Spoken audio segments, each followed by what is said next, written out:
অনেক দিন আগের কথা। রঘুনাথ কাজ করত গ্রামের এক বণিকের বাড়িতে।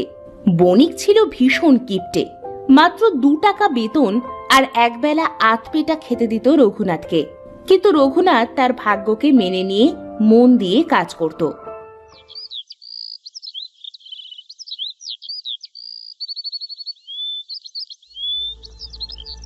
রঘু, এই রঘু, বলি কোন চুলোয় গেছিস? হ্যাঁ, তোকে কতবার বলেছি সকালে ঝাড়ু দিয়ে ঝাঁটা ফেলে রাখবি না, তারপরও তুই আমার কথা কানই তুলিস না। ভুল হয়ে গেছে মালিক, আর হবে না। আপনি কি কোথাও যাচ্ছেন এত সকালে? শহরে যাচ্ছি, ফিরবো 2 দিন পর। বলছিলাম মালিক, যদি আমার বেতনটা দিয়ে দিতেন। যাত্রাপথে ঝাড়ু রেখে এমনিতেই বাধা দিলি, এখন আবার টাকা চাইছিস? তোর কি কোনো কালই বুদ্ধিশুদ্ধি হবে না রে রঘু? তোর 2টো টাকা তো আমি আর মেরে খাবো না। ফিরে আসি, তারপর দেব। যা, মন দিয়ে কাজ কর। আমি থাকছি না বলে যেন কোনো ফাঁকি দিস না। না মালিক, আমি সব কাজ ঠিক ঠিক করে গুছিয়ে রাখবো।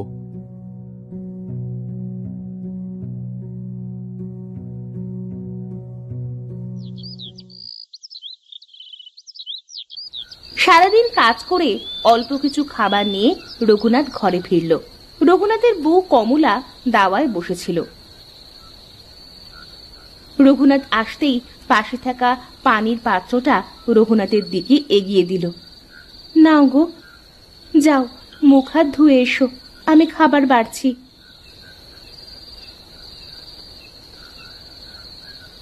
রঘুনাথ আর ওর বউ দুজন ভাগ করে খাবার খেলো। ঘরের চালটা সারাই না করলেই নয়। আজ কি টাকা পেয়েছো? না গো বউ, মালিক 2 দিনের জন্য শহরে গেল, এসে দেবে।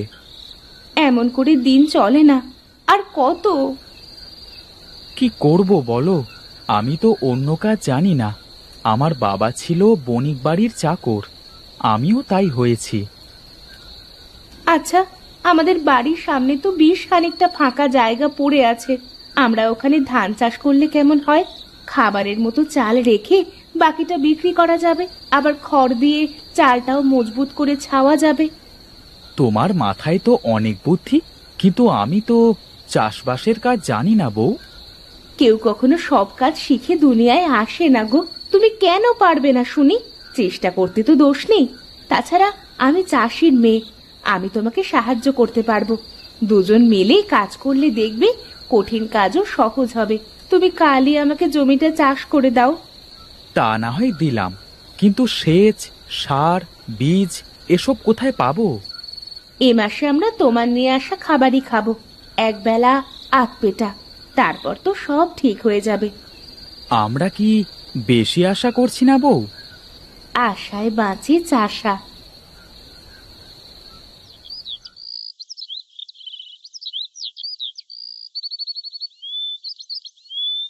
রঘু খুব ভোরে জমিতে চাষ করলো।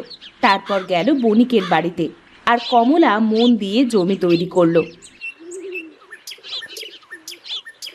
রঘু, এই নে তোর 1.5 টাকা। কিন্তু মালিক, আমার মাইনে তো 2 টাকা।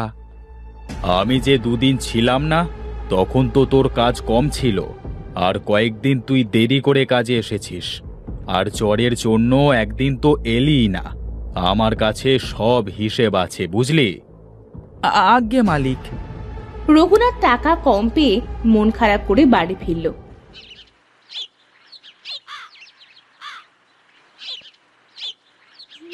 কি হয়েছে তোমার? মন খারাপ করে এলে যে? আমাকে এবার মালিক 1.5 টাকা মাইনে দিয়েছে, এবার আমি কি করি বলো তো বউ? কোনো ব্যাপার নয়, তুমি এক্ষুনি 2টো খাবার খেয়ে হাটে যাও। এখন তো হাট ভেঙে যাওয়ার সময়, এখন গেলে আর কি পাবো বলো তো? ভাঙা হাটে সস্তায় ভালো জিনিস পাওয়া যায়। তুমি 5 কাঠা জমির আন্দাজে সার আর ধানের বীজ নিয়ে এসো।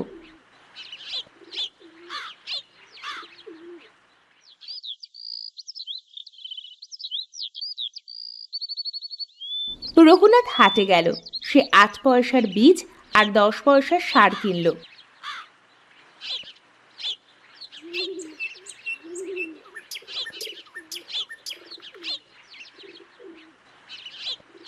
তারপর সে কমলার জন্য একটা শাড়ি কিনলো 5 পয়সা দিয়ে, আর বাকি টাকা দিয়ে আনাজপত্র কিনে ঘরে এলো।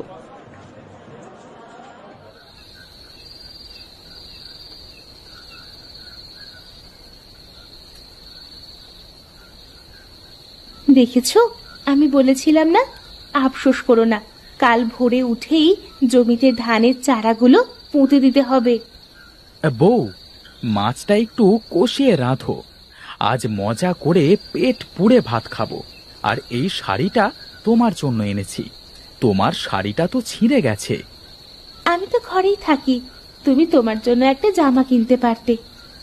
যাও, আগে রান্না চাপাও। বলি বউ, একটু তামাক সাজিয়ে দেবে? আজ বড্ড স্বাদ জেগেছে, থলেতে 1 আনার তামাক এনেছি। এইক্ষুনি দিচ্ছি।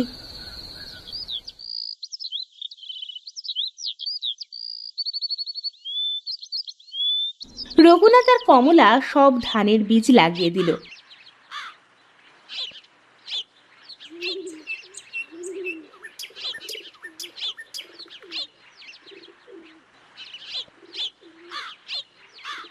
দেখতে দেখতে ধান গাছগুলো বেশ বড় হয়ে গেল, আর তাতে সোনালি আভা ফুটে উঠল।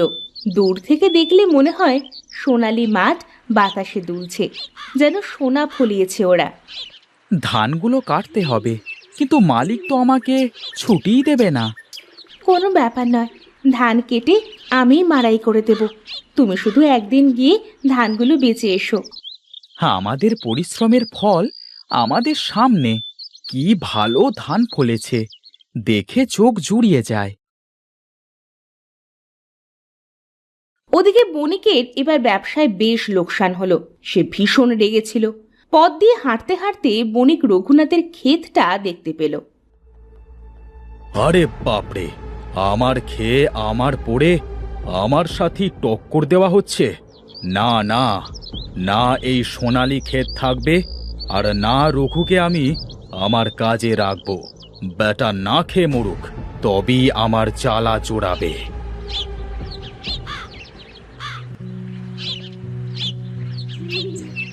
বণিক বাড়ি ফিরে বসল। রঘুনাথ তার খাবার নিয়ে এলো। মালিক, আপনার খাবার নিয়ে এলাম, খেয়ে নিন। তুই আবার কষ্ট করতে গেলি কেন? আরে আমার উচিত তোকে খাবার বেড়ে দেওয়া, তুই তো এখন আমার চেয়েও ধনী হয়ে গেছিস। এসব আপনি কি বলছেন মালিক? আর ঢং করিস না রঘু, আমি নিজের চোখে তোর ক্ষেত দেখে এলাম, সোনা ফলিয়েছিস, তুই এবার অনেক ধনী হয়ে যাবি। না মালিক, আসলে আমরা নিজেদের খাবারের জন্যই ধান ফলিয়েছি, আর চাল সারাই করব খড় দিয়ে।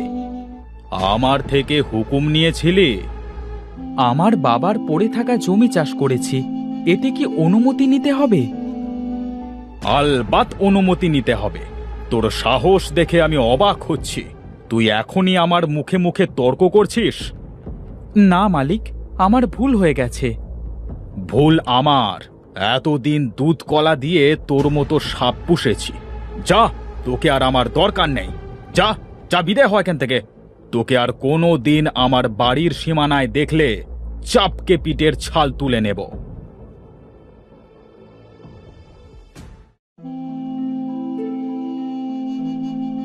রঘুনাথ মাথা নিচু করে বাড়ি ফিরে এলো, তার মুখ ভার।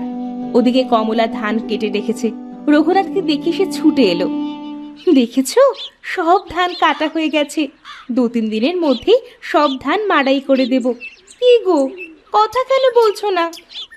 মালিক আমাকে কাজ থেকে ছাড়িয়ে দিয়েছে, আমি তার অনুমতি নিয়ে চাষ না করে ভুল করেছি।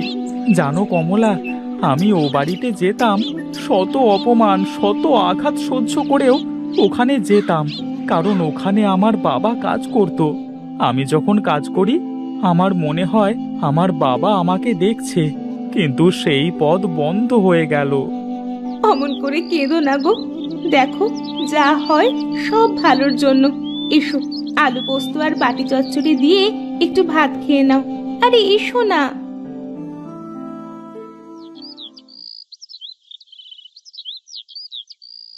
সেদিন রাতেই বণিক এসে রঘুনাথের সব ধানে আগুন জ্বালিয়ে দিল। মুহূর্তেই সব আগুন চারিদিকে ছড়িয়ে পড়ল। এবার তোরা পথে বসবি, দেখ কেমন লাগে।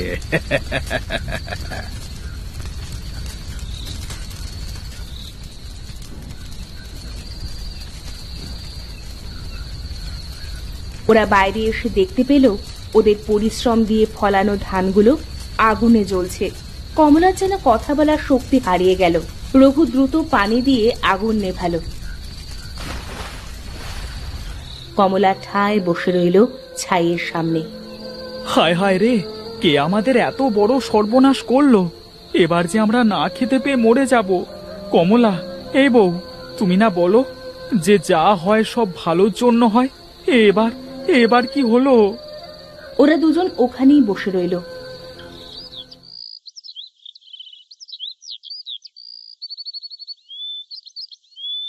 সকালে সূর্যের আলো পড়তেই ওরা দেখতে পেল ছাইগুলো সোনার মতো চকচক করছে। ওরা দুজন বেশ অবাক হলো। এইসব কি? ছাই তো নেই, এসব যে সোনা! হ্যাঁ, ঠিক বলেছ, আমাদের সোনালী ক্ষেত সোনা হয়ে গেছে। তুমি একদম ঠিক বলো বউ, যা হয় ভালোর জন্য হয়। দ্রুত সব ছাই তুলে নিয়ে চলো, এরপর এগুলো শহরে বিক্রি করব। রঘু আর কমলা সোনার ছাই বিক্রি করে গ্রামের সবচেয়ে ধনী হয়ে গেল। ওদের আর কোনো কষ্ট রইল না।